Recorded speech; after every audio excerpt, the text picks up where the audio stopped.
Sir, ఈ రోజు మేమందరం రకరకాల ప్రొఫెషన్స్ లో మంచి స్థాయిలో ఉన్నాం. దీనంతటికీ కారణం మీ అమ్మగారే సార్. రెడ్డి గారు, చెక్ బుక్ ఇవ్వండి. వద్దు బాబు, తరాలకి సరిపడేంత డబ్బిచ్చి అమ్మగారు వెళ్ళిపోయారు. ఆవిడెప్పుడు ఒక్క విషయంలోనే బాధపడుతూ ఉండేది. నేను లండన్ వెళ్ళిపోయిన తర్వాత డబ్బైతే పంపగలుగుతున్నాను గాని దగ్గరుండి సేవ చేసుకోలేకపోతున్నాను అని.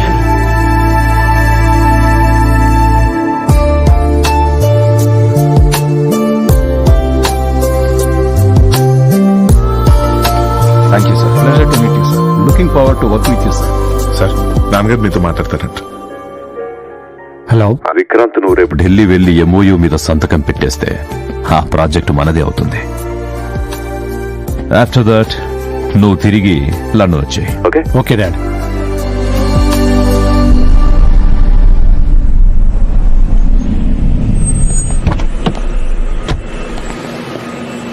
మా వాళ్ళు మిమ్మల్ని ఇక్కడ దాకా తీసుకొచ్చి ఇబ్బంది పెట్టినట్టున్నారు. ఫీజు ఇవ్వకపోతే ఇబ్బందిగానే, ఇస్తే ఇబ్బంది ఉంది సార్. బై ది వే, ఆ రోజు మీ హాస్పిటల్లో జాయిన్ అయిన విక్టిమ్స్ ఎలా ఉన్నారు? ఏమో సార్, వాళ్ళందరినీ డిశ్చార్జ్ చేసి చాలా రోజులైంది సార్. డిశ్చార్జ్ చేశారా? అలా ఎలా చేస్తారు? వాళ్ళని చూస్తే రికవర్ అవడానికి మినిమం 6 months పడుతుంది అనిపించిందే. పడుతుంది సార్, కానీ ట్రీట్మెంట్ చేయించుకోవడానికి వాళ్ళ దగ్గర డబ్బులు ఉండాలిగా. ఆ రోజు మినిస్టర్స్ వాళ్ళ ఖర్చు అంతా గవర్నమెంట్ బేర్ చేస్తుంది అన్నారు కదా. ఇక్కడ ఇది మామూలే సార్. డబ్బులు ఇస్తామని అనౌన్స్మెంట్ ఇస్తారు, అమౌంట్ మాత్రం ఇవ్వరు. పోనీ మీ హాస్పిటల్ అనే ట్రీట్మెంట్ ఇవ్వచ్చుగా? అది కార్పొరేట్ హాస్పిటల్ సార్. అక్కడ మనీకి వాల్యూ ఉంటుంది కానీ మనిషికి కాదు సార్. ఇప్పుడు వాళ్ళందరూ ఎక్కడ ఉంటారు? తెలీదు సార్. రెడ్డి గారు, నేను వెంటనే వాళ్ళందరినీ చూడాలి. మీరు ఢిల్లీ వెళ్ళకపోతే నాన్నగారు. Reddy garu, it's my order.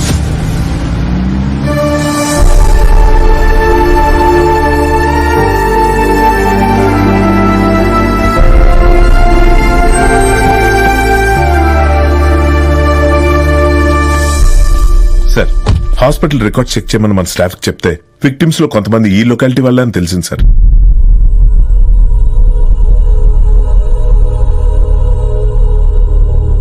Sir, వీళ్ళు మనం ఎవరని అడిగితే ఏమని చెప్తాం సార్? దుర్గాదేవి చారిటబుల్ ట్రస్ట్ నుంచి వచ్చామని చెప్పండి. పండని పొలంలో ఎంతకాలం వ్యవసాయం చేస్తావు నాన్న? సిటీకి వచ్చేయండి, మిమ్మల్ని నేను చూసుకుంటానని ఉన్న ఊరు నుండి తీసుకొచ్చేసాడు. ఇప్పుడు ఆడిని మేం చూసుకునే పరిస్థితిలో ఉన్నాడు. మాట పడిపోయి చెవులు వినపడుతుంది. నెలకి మందులకే 10,000 అవుతుంది బాబు. ఉన్న పొలమంతా అమ్మేశాం. మినిస్టర్లు అందరూ వచ్చి ప్రభుత్వం ఆదుకుంటుంది, ప్రభుత్వం ఆదుకుంటుంది అన్నారు. ఇంతవరకు మమ్మల్ని పట్టించుకున్నాడే లేడయ్యా. పెయింటింగ్ పని చేస్తూ రోజు 1,000 రూపాయలు సంపాదించేవాడు. మా కర్మ కాకపోతే అక్కడ ఆడెవడో బాంబు పెట్టడం ఏంటి, ఈయనిట్ట అయిపోవడం ఏంటి? ఆ పేలుడికి ఇనుప ముక్కలు తల్లో దిగబడిపోయాయి సార్. మెదడు దెబ్బతినడంతో మాట్లాడలేడు, ఎవరిని గుర్తుపట్టలేడు సార్. ప్రభుత్వ వాళ్ళు 5 లక్షలు ఇస్తారు అన్నారు, కనీసం ఆసుపత్రి బిల్లు కూడా కట్టలేదయ్యా. మా చెల్లి Vaibhavi sir, state level running champion. Nationals కి ప్రిపేర్ అవుతుంటే ఇలా జరిగింది. అప్పటి నుంచి గవర్నమెంట్ సాయం కోసం తిరుగుతూనే ఉన్నాం సార్. మినిస్టర్ గారి దగ్గరికి వెళ్తే ఏదో పేపర్ అడుగుతారు, గవర్నమెంట్ ఆఫీస్కి వెళ్తే వెరిఫికేషన్ అవ్వాలంటారు. ఇలా మాలా సాయం కోసం ఎదురు చూసే వాళ్ళు కొన్ని 100 మంది ఉన్నారు సార్.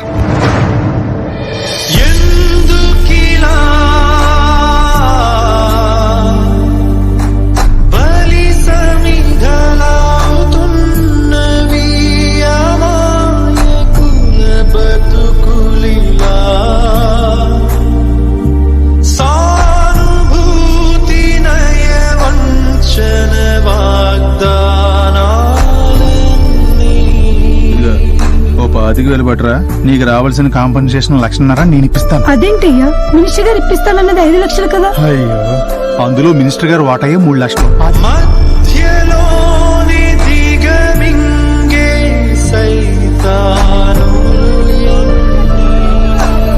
దాన్ని కూడా వాటాలు వేసుకొని పంచుకుంటారా? మీరు అసలు మనుషులేనా? వ్యవసాయం ఎలాగూ కలిసి రావట్లేదు. ఆత్మహత్య చేసుకుంటే కనీసం ప్రభుత్వ సాయమైనా వస్తుందని మా నాయన పురుగుల మందు తాగాడన్నా. మినిస్టర్ గారు 10 లక్షలు ఇస్తారన్నారు. 6 నెలలు అయిపోయింది. ఉన్న డబ్బులన్నీ బస్ ఖర్చులకే అయిపోయాయన్నా.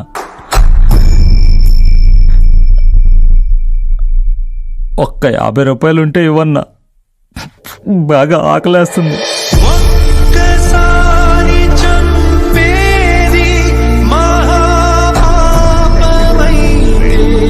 కాలేజీకి వెళ్ళామా, చదువుకున్నామా, ఇంటికి వచ్చామా అన్నట్టుండాలి.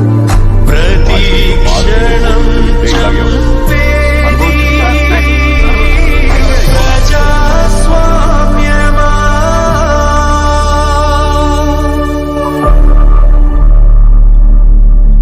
నష్టం జరిగింది ప్రజలకి, నష్టపరిహారం అందుతుంది పొలిటీషియన్స్కి.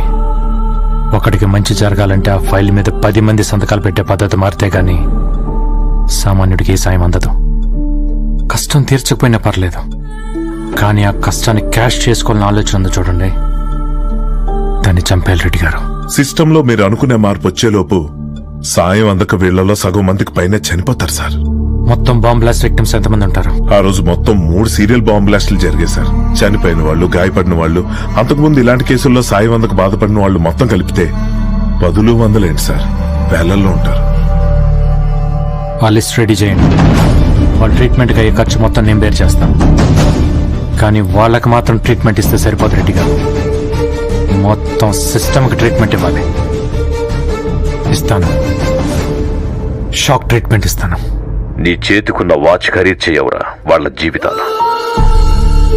మీ అమ్మ కూడా ఇంతే, బతికున్నంతకాలం దానాలు, ధర్మాలు, చారిటీలంటూ 24 అవర్స్ అదే పనిలో ఉండేది.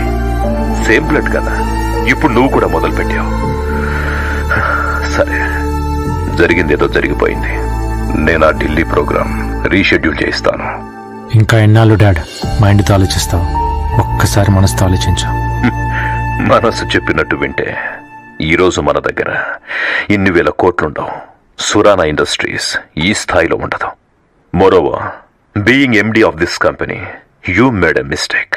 ఒక బిజినెస్ మ్యాన్ డొనేషన్ ఇస్తే అది పబ్లిసిటీ స్టంట్ కోసం లేదా ట్యాక్స్ ఎగ్జంప్షన్ కోసం అయి ఉండాలి. కానీ నువ్వు ఒక కరప్టెడ్ పొలిటీషియన్కి ఇచ్చావు. రే, నేను ఇక్కడ మాట్లాడుతుంటే ఏం పట్టనట్టు నువ్వేం రాస్తున్నావు అక్కడ?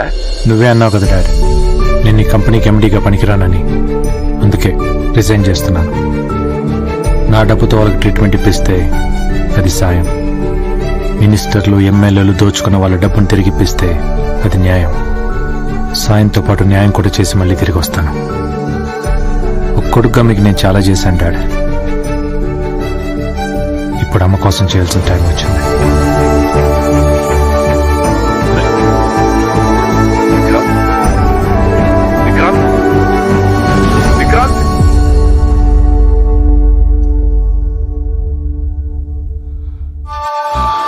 బాగుంది సార్ ఫ్లాష్ బ్యాక్ చాలా బాగుంది. తిలక్ గారు, నేనిక్కడ 100 కోట్లు నొక్కేస్తుంటే సార్ నా దగ్గర 1000 కోట్లు కొట్టేస్తున్నారు. ఈ లెక్కేంటి? ఆ కొట్టేసిన 1000 కోట్లతోనే ఇదే ట్రస్ట్ లో చదువుతున్న స్టూడెంట్స్ తో ఒక నెట్వర్క్ ఫామ్ చేసి రాష్ట్రంలో ఎక్కడ ఏ ప్రమాదం జరిగినా ప్రతి బాధితుడికి ఎక్స్కేషియా వచ్చేలా చేస్తున్నాడు రా విక్రాంత్ సురానా.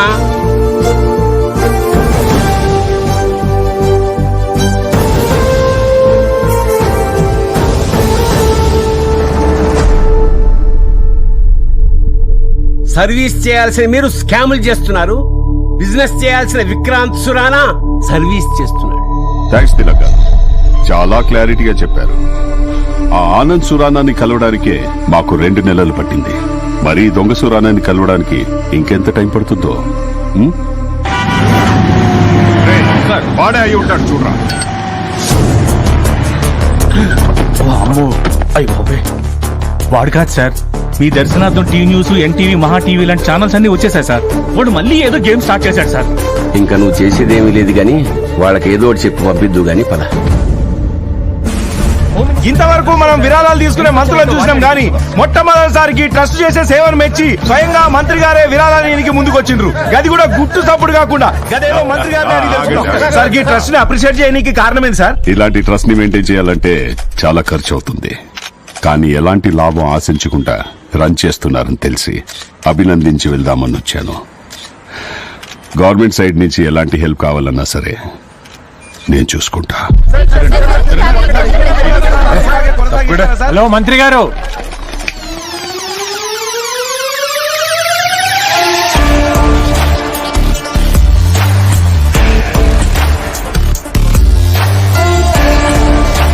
ఏంటి సార్ వెళ్ళిపోతున్నారు? ఉండేం పీకాలి పెద్ద మొత్తం చెప్పారు కదా. అది కాదు సార్, మీరు ఇక్కడికి వచ్చిన పని మర్చిపోయినట్టున్నారు. ఏం మర్చిపోయారు? నువ్వు ఆగరా నాయన. ఏం మర్చిపోయారు? ఈ ట్రస్ట్ కి 5 కోట్లు విరాళం ఇస్తాన్నారు కదా సార్. మీడియా ఉంది సార్, ఇప్పటివరకు డబ్బు అయిపోయింది. ఇక్కడ ఏం తేడా జరిగితే పరువు కూడా పోతుంది. చెక్ ఇచ్చి పదవి కాపాడుకోండి సార్.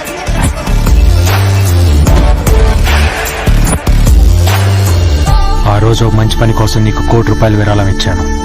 ఈ రోజు అదే మంచి పని కోసం నీ దగ్గర నుంచి 5 కోట్లు తీసుకుంటున్నాను. లెక్క సరిపోయిందా? మీడియాను అడ్డం పెట్టుకుని బతికిపోయావురా. నా నుంచి తప్పించుకుని ఎక్కడికి వెళ్ళలేవు. నేను వెళ్ళను, నిన్ను వెళ్ళనివ్వను. త్వరలోనే ఒక మంచి ప్లాట్ఫామ్ మీద మనం మళ్ళీ కలుస్తున్నాం. చూస్తా. సారీ, నా వల్ల నీకు ఇబ్బంది అయింది.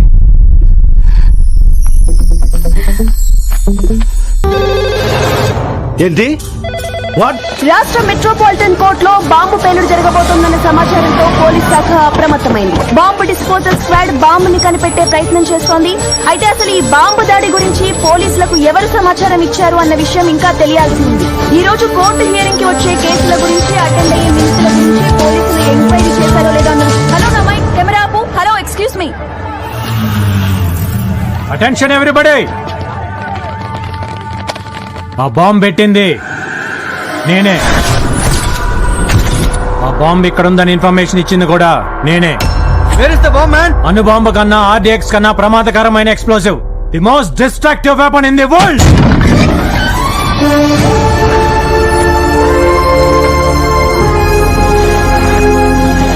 అసలు ఈ డబ్బేంటి? నేను కష్టపడి దొంగిలించిన డబ్బు. చేసిన నేరాన్ని అంగీకరిస్తూ ఈ డబ్బుతో మీడియా సమక్షంలో సాక్ష్యాధారాలతో సహా కోర్టు ముందు లొంగిపోతున్నాను. ఇన్ని కోట్ల రూపాయల దొంగతనం జరిగితే ఎవరికీ తెలియకుండా ఎలా ఉంటుంది? అసలు ఎవరిది డబ్బు? Honourable home